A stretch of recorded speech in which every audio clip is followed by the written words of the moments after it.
Assalamualaikum warahmatullahi wabarakatuh. Assalamualaikum. Allahumma al-Fatihah. A'udzubillahi minasyaitonir rajim. Bismillahirrahmanirrahim. Alhamdulillahi rabbil alamin arrahmanirrahim maliki yaumiddin. Iyyaka na'budu wa iyyaka nasta'in. Ihdinas siratal mustaqim. Siratal ladzina an'amta 'alaihim ghairil maghdubi 'alaihim waladdallin. Bismillahirrahmanirrahim. Subhanaka la ilma lana illa ma 'allamtana innaka antal alimul hakim. Bismillahirrahmanirrahim. Halaman 27. 1 2 3 4 5 6 7 8 baris 8 dari bawah. Bismillahirrahmanirrahim. Wa salisu at-tawafu bil baiti, itu yang terakhir kemarin itu. Sab'atau fatin ja'ilan fi tawafihi al baita an yasarihi. Rukun haji. Bismillahirrahmanirrahim. Wa salisu at-tawafu bil baiti, rukun haji yang ketiga yaitu tawaf di Baitullah. Sampai situ ya. Terus warabi'u as-sa'yu baina sofa wal marwata. Warabi'u adapun rukun haji yang keempat, as-sa'yu itu berlari-lari kecil, berjalan tapi bentuknya macam lari-lari kecil. Baina sofa, di antara sofa wal marwata dan marwah. Sofa dan marwah ini nama tempat. Bismillahirrahmanirrahim. Masih menjelaskan tentang hukum-hukum haji sampai pada rukun yang keempat, yaitu sa'i antara sofa dan marwah. Itu sebelumnya kita ulang sedikit yang wasalisu at-tawafu bil baiti. Rukun haji yang ketiga yaitu tawaf di Baitullah. Tawaf ini berjalan mengelilingi Ka'bah sebanyak 7 kali putaran. Sab'atau fatin ja'ilan fi tawafihi al baita an yasarihi. Berjalan mengelilingi Ka'bah sebanyak 7 kali. Di mana caranya itu Ka'bah dijadikan pada sisi sebelah kirinya orang yang tawaf.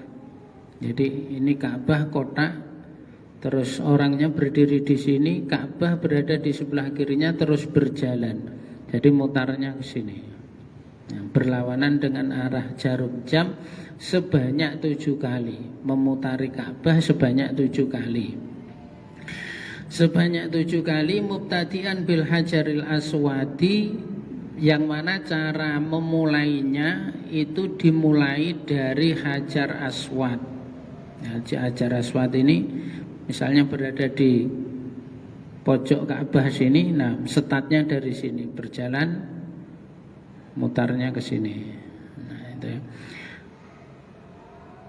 Nah, jadi kalimatnya Ka'bah itu dijadikan di sebelah kiri. Maka kalau ada orang tawaf, dia menjadikan Ka'bah itu di depannya, berarti dia menghadap ke Ka'bahnya.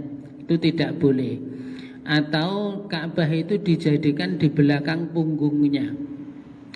Tawaf dengan cara menghadap atau membelakangi Ka'bah tidak boleh. Atau Ka'bahnya ditempatkan di sebelah kanannya, jadi dia mutarnya ke sini searah jarum jam, juga tidak boleh. Jadi aturannya memang begitu.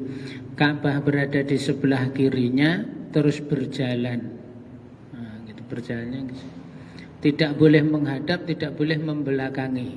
Nah, kalau menghadap atau membelakangi maka tidak boleh tawaf. Nah, ini tidak dijelaskan ya apa nanti fasal setelahnya.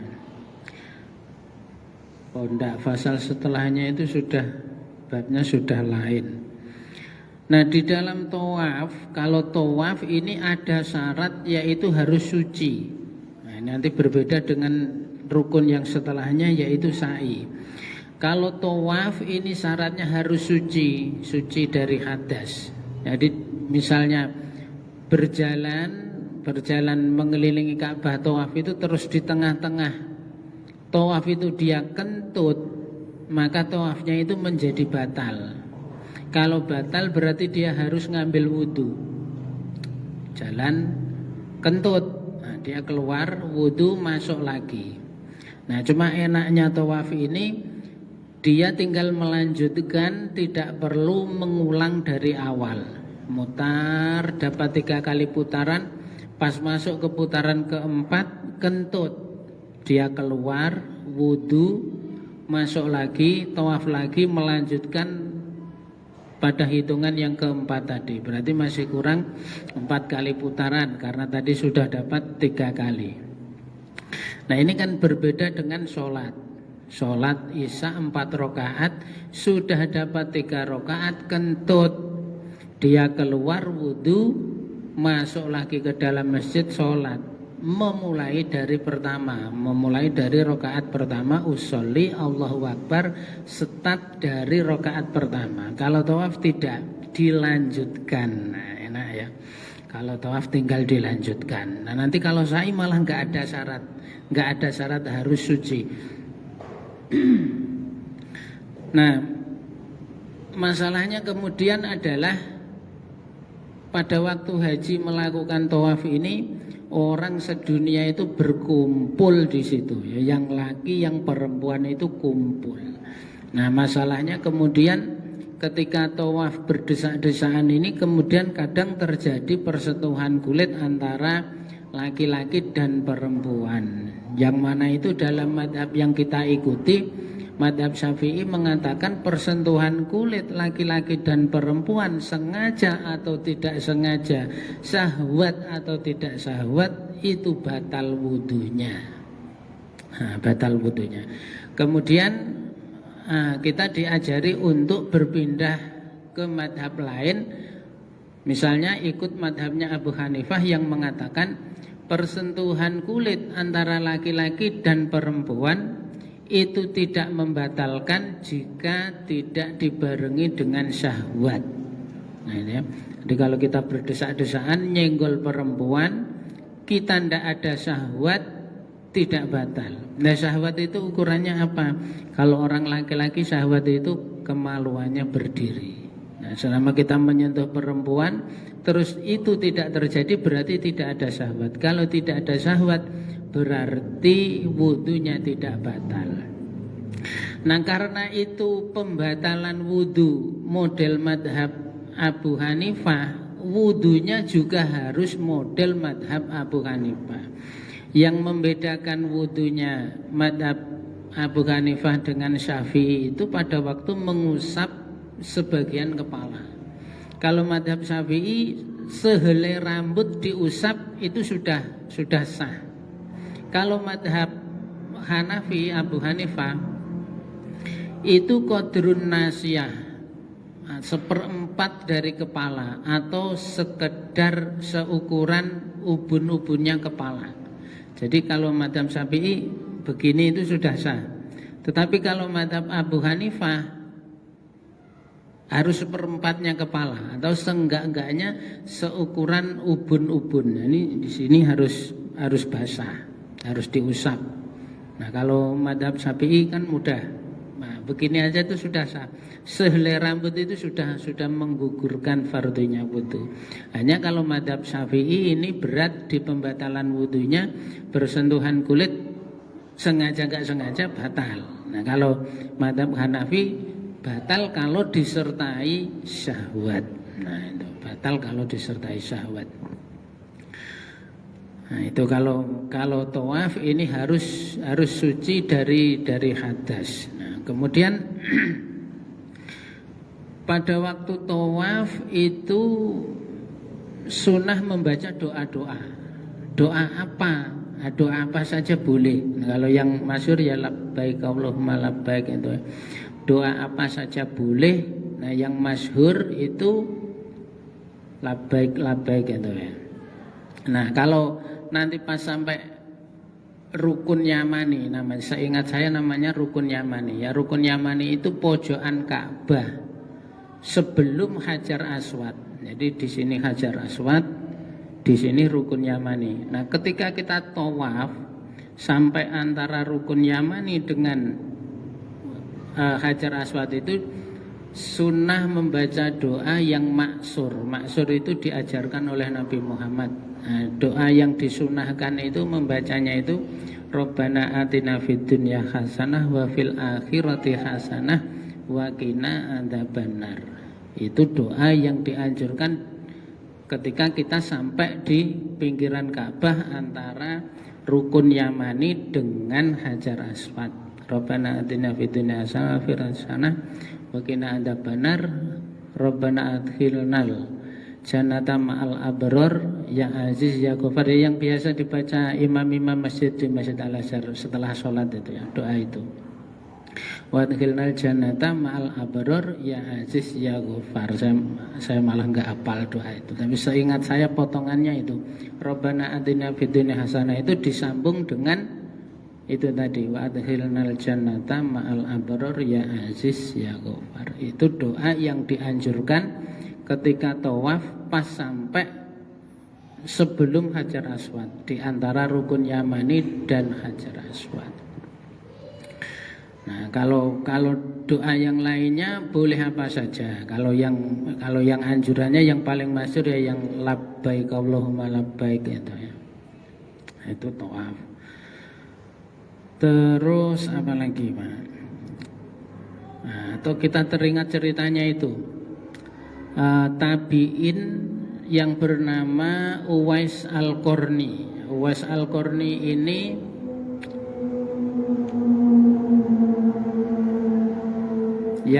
yang sahabat, bukan sahabat, tabi'in ya. Tabi'in yang masyhur dengan cerita dia menggendong ibunya haji dari Yaman sampai Mekah itu. Jadi singkat cerita si Uwais Al-Qarni ini berhasil menggendong ibunya dari Yaman sampai Mekah sana terus haji.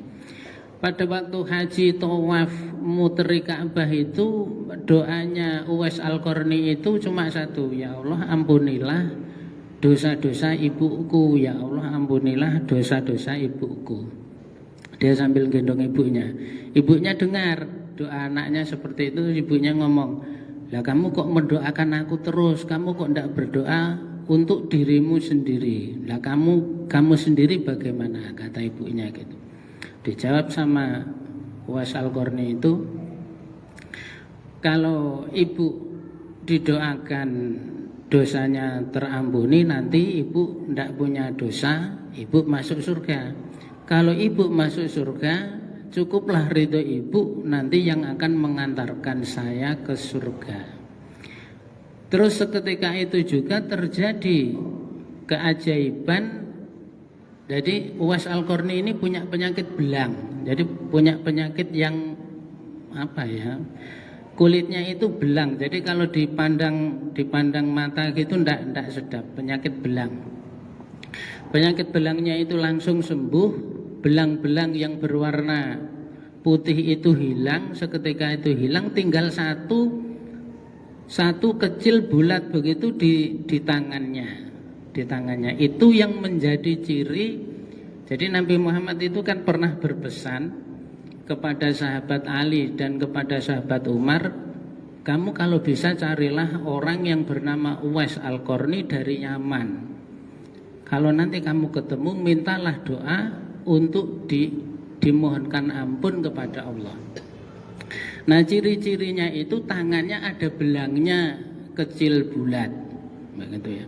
Sampai Nabi Muhammad meninggal, sahabat Ali sama Umar ini belum pernah ketemu Uwais Al-Qarni itu. Suatu hari diingatkan sama sahabat Abu Bakar, kalian berdua ini kan dulu pernah diingatkan oleh Nabi agar mencari orang yang namanya Uwais Al-Qarni untuk minta doa supaya diampuni.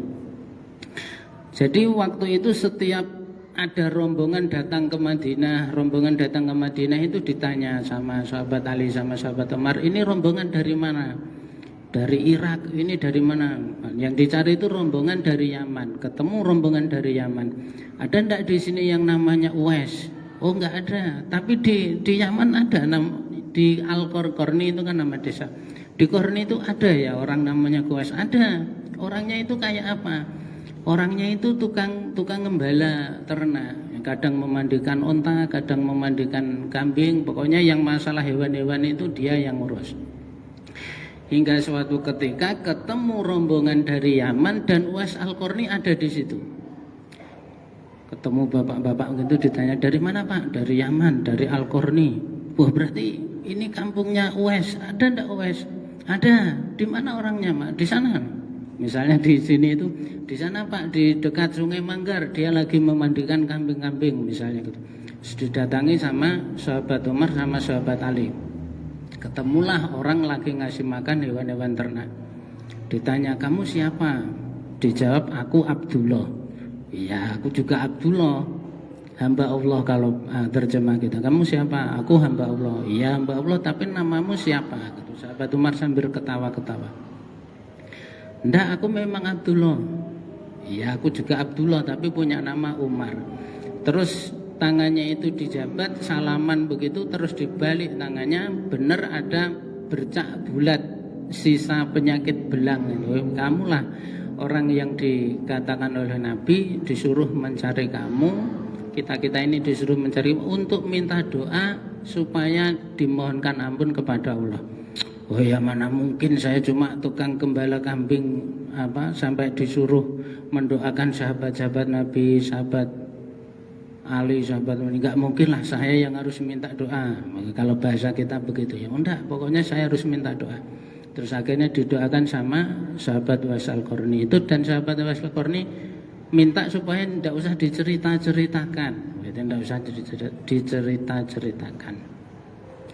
Nah, sahabat Uwais Al-Qarni, bukan sahabat tabiin Uwais Al-Qarni ini baru bisa ikut ke Madinah karena ibunya sudah meninggal. Ibunya meninggal, dia baru bisa kemana-mana. Selama ini dia berbakti ngasuh ibunya yang sakit-sakitan.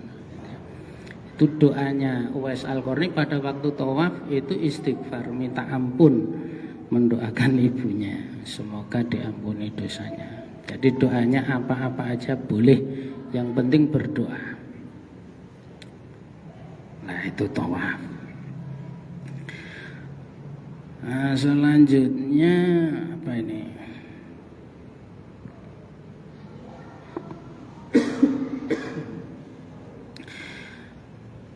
Yang keempat, sa'i di antara Safa dan Marwah sab'a marrotin, sebanyak 7 kali.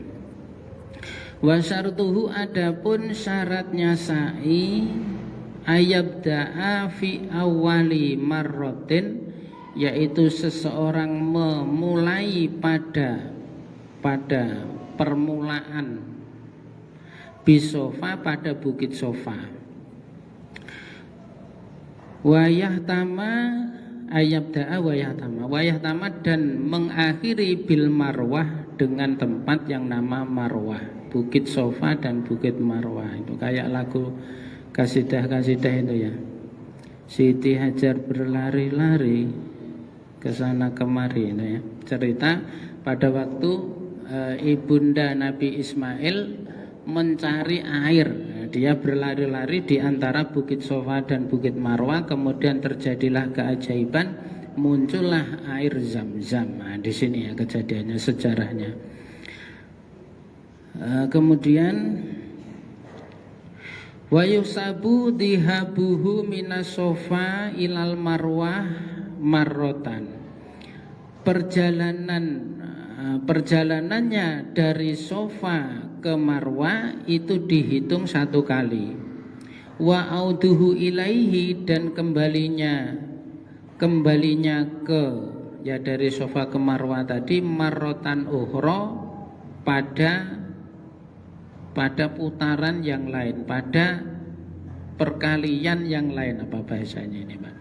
Jadi kalau dia berjalan dari Sofa ke Marwah itu dihitung 1, dari Marwah ke Sofa itu dihitung 1.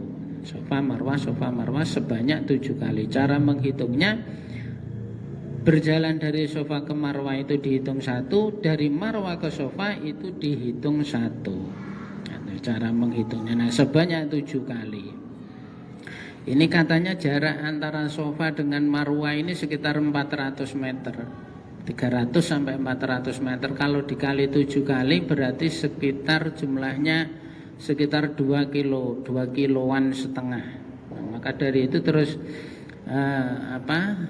teman-teman yang pulang dari haji ini pesannya, kalian sebaiknya kalau pergi haji pada usia yang masih muda, ketika tenaganya itu masih fit. Jadi nanti pas ngalami rukun-rukun yang seperti ini tidak terlalu kewalahan.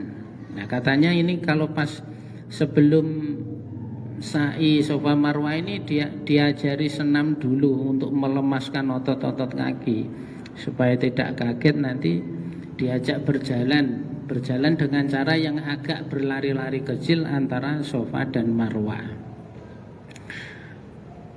Kemudian wasofa bil qasri, adapun lafadz sofa dibaca dengan al-qasr. Kalimat itu disebut dengan sofa. Kalau sofa itu namanya qasr. Kalau hamra itu mamdudah. Tarfu jabali Abi Kubaisin, yaitu ujungnya bukit Abi Kubais. Wal Marwah, adapun Marwah bi fathil mimi dibaca fathah mimnya Marwah. Babaqiya min arkanit titik. Oh, habis sampai di situ. Wasofa bil qasri tarfu jabali Abi Kubaisin wal Marwah bi fathil mimi titik. Adapun Marwah yaitu kalimatnya dibaca fathah mimnya.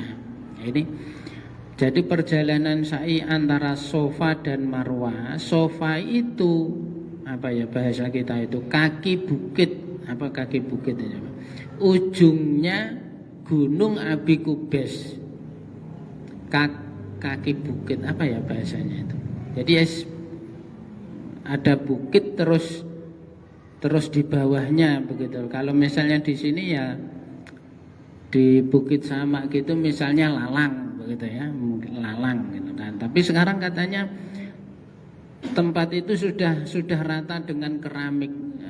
Gunung Abi Kubais itu katanya sudah tidak kelihatan bukit lagi, cuma kelihatan gundukan kecil begitu karena tempat medan untuk sa'i ini sudah dibangun sedemikian rupa, sudah dipasang marmer, dipasang keramik. Nah, Sofa ini kaki bukit yang bukitnya itu namanya Abi Kubais. Nah, Abi Kubais ini apa namanya, nama bukit atau nama gunung yang apa, kalau kita mendengar nama Gunung Abi Kubais itu kita teringat pada dulu Nabi Muhammad ketika ditantang sama orang-orang Mekah untuk membelah bulan. Itu kan kejadiannya di sini. Hei Muhammad, kalau kamu memang nabi pesuruh Allah, kamu pasti bisa membelah rembulan itu. Nah, kan itu sejarahnya kan di sini ini. Terus Nabi Muhammad berdoa, terus akhirnya bulan ini terbelah. Bulan ini akhirnya terbelah menjadi dua, yang satu di atas Jabal Abi Kubais ini, yang satu di atas Ka'bah. Jadi kita bayangkan ini ada benda bulat gitu di atas langit terus dibelah sama Nabi Muhammad. Bendanya itu terbelah menjadi dua, saling berjauhan.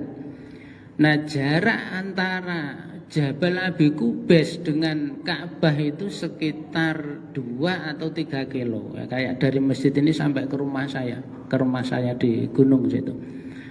Jadi bulannya di sini, terus Nabi Muhammad berdoa, terus bulan itu pecah menjauh. Yang satu berjalan ke atas Ka'bah, yang satu di atas Abi Kubais ini. Itu jaraknya sekitar 2 atau 3 kilo. Maka peristiwa terbelahnya rembulan pada mukjizatnya Nabi itu, terbelahnya itu bulan itu sampai terbelah menjadi 2 terus berjauhan. Bukan hanya retak di situ, bukan hanya pecah di situ, tetapi dia terbelah dan menjauh. Yang satu di atas Gunung Abi Kubais ini, yang satu di atas Ka'bah, di atas Mekah. Setelah terbelah disatukan lagi, jebret.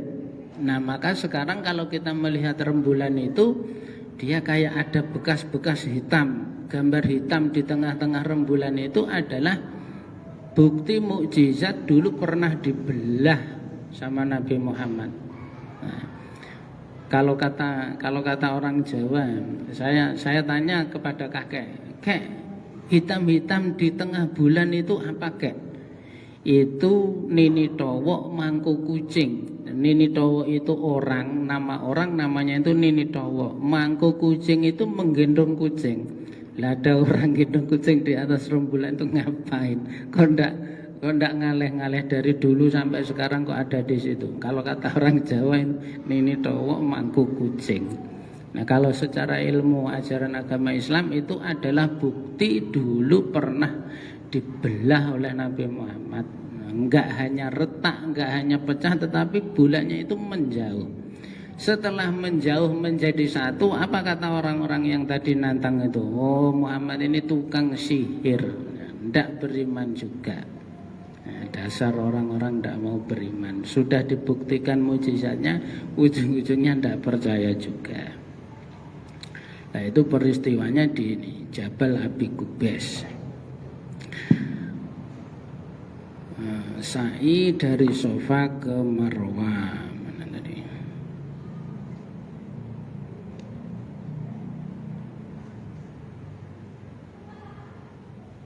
Titik. Wa baqiya minal hajj, wa baqiya min arkanil haji, dan masih ada sisa dari rukun-rukun haji, yaitu al-halqu, mencukur rambut, awit taksiru, atau memperpendek rambut. Nah, kalau halqu ini menggundul, kalau terjemah bahasa kita menggundul rambut, awit taksiru atau memotong atau memendekkan rambut.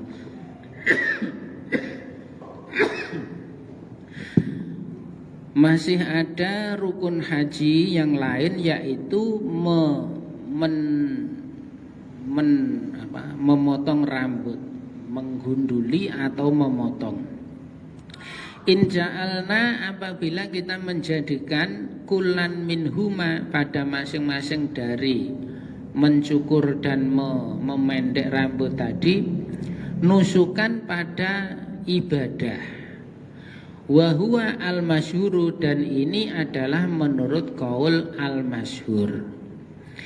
Fa in kulna inna kulan minhuma, apabila kita mengatakan sesungguhnya masing-masing dari mencukur dan memendek rambut tadi istibahatu mahdurin, dia adalah perbuatan untuk memperbolehkan hal-hal yang tidak diperbolehkan, hal-hal yang dilarang, falaisa minal arkani, maka keduanya tidak termasuk rukun. Titik. Nah, ini berarti ada perbedaan pendapat ulama. Pada pekerjaan, pada rukun yang berupa mencukur atau memendekkan rambut, kalau kita menganggapnya dia itu ibadah, ya berarti dia rukun. Kalau kita menganggapnya dia adalah sekedar perbuatan agar hal-hal yang tadi dilarang menjadi boleh dilakukan, ya berarti bukan. Nah, cuma begitu saja. Ada perbedaan pendapat ulama yang mengatakan atau menyikapi mencukur rambut ini rukun apa bukan. Dia itu rukun atau hanya sebatas ketika pekerjaan itu sudah dikerjakan, maka hal-hal yang tadinya tidak boleh dilakukan menjadi boleh. Jadi kalau orang sudah ihram, jadi kalau secara tinjauan sejarahnya begitu ya, haji ini kan menapak tilas peristiwa-peristiwa yang dulu pernah dialami oleh nabi-nabi. Jadi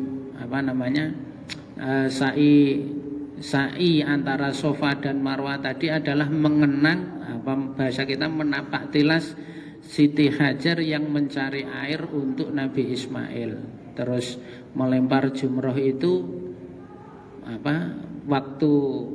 waktu setan menggoda itu dilempar. Kan begitu ya anunya, menapak tilas sejarah. Nah sekarang kalau orang itu sudah ihram, jadi ihram itu kan kita memulai haji dengan memakai pakaian yang pakaiannya itu tidak boleh ada jahitannya. Jadi konon katanya pakai kancut itu juga nggak boleh ya, karena kancut ini pakaian yang terjahit. Padahal di dalam ihram tidak boleh menggunakan pakaian yang terjahit. Jadi di situ kadang terjadi apa ya? Kita tidak pakai kancut, hanya pakai kain putih yang dililitkan ke tubuh, terus kita itu berdesak-desakan bertemu dengan segala macam orang. Ada yang cantik, ada yang jelek. Ya kalau pas ketemu di depan kita itu orang yang cantik, terus terjadi hal-hal yang tidak diinginkan, itu saya nggak bisa membayangkan. Pas kita itu tidak boleh pakai kancut, terus di depan kita itu ada pemandangan yang menggoda. Terus kejadiannya gimana? Nah, ihram itu pakai wangi-wangian nggak boleh, menyisir rambut nggak boleh, pakai make up nggak boleh, menutup kepala nggak boleh. Nah ini perbuatan-perbuatan yang tidak boleh dilakukan ini. Kalau seseorang nanti sudah pada sampai tahap mencukur rambut, setelah mencukur rambut terus hal-hal tadi boleh dilakukan, kan begitu ceritanya. Maka di situ kemudian ada ulama yang mengatakan mencukur itu masih termasuk rukun haji, ada yang mengatakan tidak, itu hanya sebatas ya kalau kita sudah mencukur rambut kemudian kita boleh melakukan hal-hal yang tadinya dilarang. Itu mau sekaya apapun orang itu, status sosialnya setinggi apapun orang itu, kalau sudah haji sama semua. Nggak boleh pakai baju yang macam-macam, cuma pakaian putih itulah yang nanti akan dibawa mati. Katanya pelajarannya begitu, agar kita ingat besok kita hidup di dunia ini nggak bisa bersombong-sombong, karena besok itulah pakaian kita. Terus pas berkumpul di padang Arafah itu gambaran nanti akan berkumpulnya umat manusia pas di padang mahsyar di hari kiamat, menapak tilas. Tidak boleh melakukan beberapa hal-hal yang tidak boleh dilakukan pada waktu seseorang sedang ihram. Nah, itu.